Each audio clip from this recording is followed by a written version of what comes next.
Hello, I'm Almerith and I'm a Monster Hunter fan. I've played a bit of Monster Hunter World and a bit of Monster Hunter Rise. Okay, I'm still playing Monster Hunter Rise.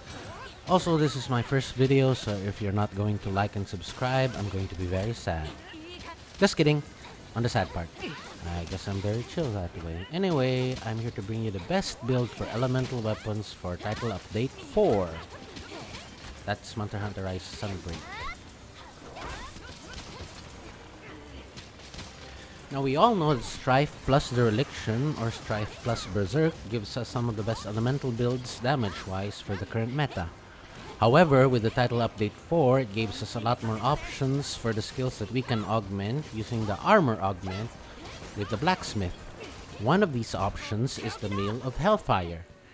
I know that we all use this one to buff up the raw attack power in the Red Scroll for most of our builds, but if we combine the percent element increase of Strife and the percent element increase of the Blue Scroll Mail of Hellfire together with Berserk, well, I mean, just look at it. A little caveat, I'm not a speedrunner, nor am I huge with Monster Hunter math, but when my buddies and I, big shout out to Revielde, Redeemer, and Manoclar, discovered the synergy, we just had to try it out. Revielde was the first one to test this out with the bow build. I applied it to my main weapon, the dual blades. So in theory, this can be used in any element focused build. Now let's get on with the build, shall we?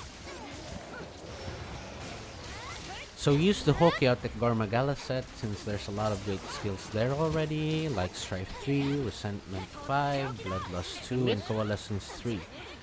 You can actually roll the Mail of Hellfire Augment on any 3 pieces, but for me personally, I rolled it on the head, arm, and leg pieces. For the chest and waist pieces, I rolled upgraded slots so I can have more flexibility with putting in additional skills. For the talisman, I used one where I had a weakness exploit 2 and a crit boost 1 with 2 level 1 slots. And before you ask, no, I didn't use mods to roll good talismans. And yes, I got this one in TU3 when we got the option to specify the skills you want to see on our talisman melding. So for skill priority, you want to have as much affinity as possible for dual blades. You'll get 30% from the crit die, 20% from Strife, 30% on weak points from weakness exploit 2, and an additional 25% when you beat the Frenzy Virus. So, more than enough. I also use Master's Touch for more purple sharpness uptime, and it synergizes really well with the Iron Silk Bind Wirebug skill. Also, you need a bit of Handicraft if you want to boost your weapon to get to purple sharpness. Ideally, you want as much critical element, element exploit, and burst as possible, so feel free to swap out skills for your comfort or for additional damage.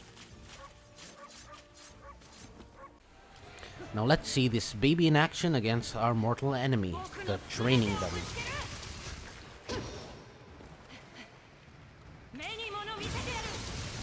Now isn't that a sight to see? For the bow builds, again, shout out to Revielde for being the first one to test this out. I basically used the same template, changed the talisman to flinch free with Spiribird with 2 level 2 slots and a level 1 slot. You can actually swap this out for your preferred talisman. I just want to have as much flinch free as possible since I usually play multiplayer. Also, slot in spread level 3 and bow charge plus and you're good to go. And again, the Training Dummy.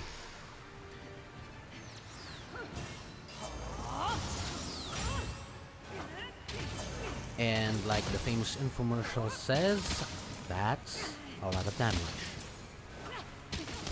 So in summary, Mail of Hellfire with Strife and Berserk boosts your elements and therefore your damage to insane levels. I'm trying this on Chargeblade next and see if it's stronger than the Dragon Conversion, Strife, and Dereliction build. Hope you guys like this video and I hope to make more soon. Until then,